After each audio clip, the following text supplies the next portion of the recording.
Book 20, The Magic Key, The Pizza Problem. Toby was sitting in his bedroom, staring blankly out of the window at the cloudy sky. His older sister, Maya, and younger brother, Leo, were downstairs playing a terribly loud computer game. Toby's golden retriever, Barnaby, was curled up fast asleep at the foot of his bed. Toby sighed deeply. He had already finished his schoolwork, but he wished he could fly high above the clouds like a bird, instead of being stuck indoors at the weekend.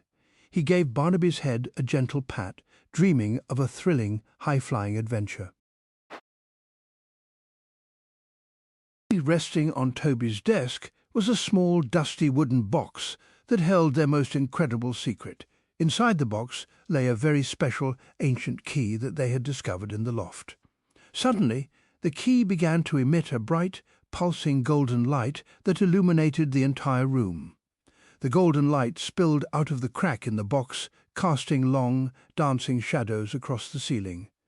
Toby gasped and quickly opened the lid, watching the key sparkle with unbelievable magical energy.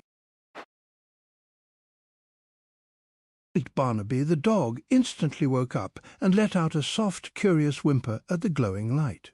Toby reached out and grasped the warm, glowing key tightly in his hand. Before he had even managed to shout down to Maya or Leo, the room began to spin violently around him. Barnaby barked and grabbed Toby's jumper just as a swirling vortex of magic swallowed them completely. The familiar bedroom vanished, replaced by a rushing tunnel of bright colours and a howling wind. When the spinning had finally stopped, Toby and Barnaby landed with a soft bump on a patch of green grass. The air smelt strongly of fresh hay, burning wood, and sweet, blooming flowers. Toby looked around and realized they were standing in a massive, sprawling courtyard outside a grand palace. People were wearing terribly fancy, old-fashioned clothes with powdered wigs, speaking rapidly in French. Barnaby sneezed loudly, clearly overwhelmed by the strange sights and loud chatter of the crowd. Toby realized they had travelled far back in time to a rather important historical moment in France. "I have got to hide this," he thought, quickly slipping the glowing magic key deep inside his pocket so nobody would pinch it. They wandered through the massive crowd, dodging running children and wealthy nobles in beautiful dresses. Toby's strange modern jumper drew confused stares from the local guards and passing ladies. He tried to blend in, pulling his hood up over his head to hide his unusual clothes.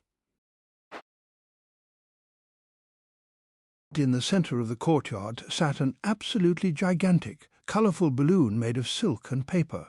Two very stressed men were shouting instructions, desperately trying to fill the balloon with hot smoke from a fire. Toby understood just enough from his history books to realize these must be the famous Montgolfier brothers. The brothers had got a monumental task ahead of them, but they looked absolutely terrified. They were too frightened to go up in the basket themselves, fearing the air might be poisonous. Instead of humans, the brothers had decided to send 3 brave animals up into the sky. Barnaby, guided by his powerful nose, trotted over to a wicker basket attached to the giant balloon. The basket had got a confused sheep, a loud duck, and a very grumpy cockerel sitting inside it. The brothers shooed Barnaby away, complaining that a dog was far too heavy for their grand experiment.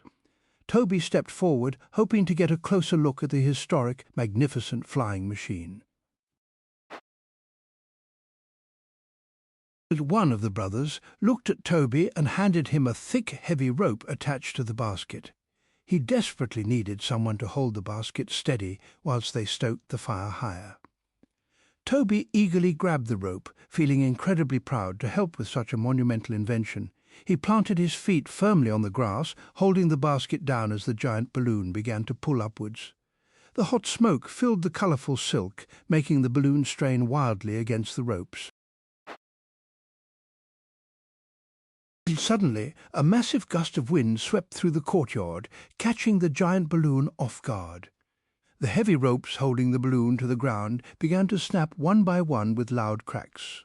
The Montgolfier brothers yelled in absolute panic, diving out of the way of the swinging basket. The sheep bleated loudly. The duck quacked, and the cockerel flapped its wings in total terror. Toby's stomach dropped as he realized the balloon was taking off entirely by accident. Before Toby could let go of the rope, his foot became hopelessly tangled in the thick coils. Barnaby barked frantically and jumped into the basket, trying desperately to pull Toby safely inside. The giant balloon shot up into the sky, dragging Toby in the wicker basket high above the palace courtyard. Toby scrambled over the edge and tumbled into the basket, his heart pounding wildly in his chest. He looked down and gasped as the crowd of people were quickly shrinking into tiny, colourful dots below. They were flying higher and higher, soaring above the sprawling palace gardens and thick green forests. It was the most incredible, breathtaking view Toby had ever seen in his entire life. The sheep pressed nervously against his leg, whilst Barnaby bravely looked over the edge of the basket. Toby felt incredibly proud to be one of the first humans to have ever flown in a hot air balloon. However, his excitement quickly faded when he saw dark, angry clouds gathering on the horizon. A fierce, howling wind suddenly ripped through the sky, tossing the wicker basket violently from side to side. The hot air balloon was completely out of control, drifting rapidly towards a massive spinning windmill. Toby yelled in terror as the giant wooden blades of the windmill grew closer and closer. The Montgolfier brothers hadn't installed any steering ropes, leaving them completely at the mercy of the wind. Barnaby growled at the approaching windmill, trying to protect his best friend from the danger. The heavy basket smashed violently into the wooden roof of the windmill, shaking Toby to his core. The beautiful silk balloon caught on a sharp splinter of wood, tearing a massive hole in the fabric. The hot smoke began to escape rapidly, causing the balloon to drop dangerously towards the churning river below.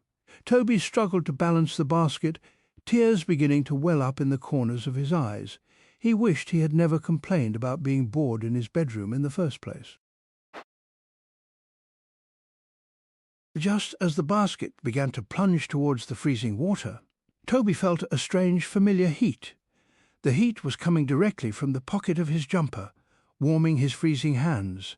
The magic key had begun to glow with an incredibly bright, blinding golden light. The light shone straight through the fabric of his pocket, illuminating the dark, terrifying storm clouds. The panicked sheep and duck suddenly went perfectly silent, staring in absolute awe at the glowing magic. "Shall we go home?" Toby shouted, grabbing Barnaby tightly around the neck. The magic key burst from his pocket, spinning wildly in the air above their heads. The swirling, magical tornado of bright colours and rushing wind suddenly surrounded them once more.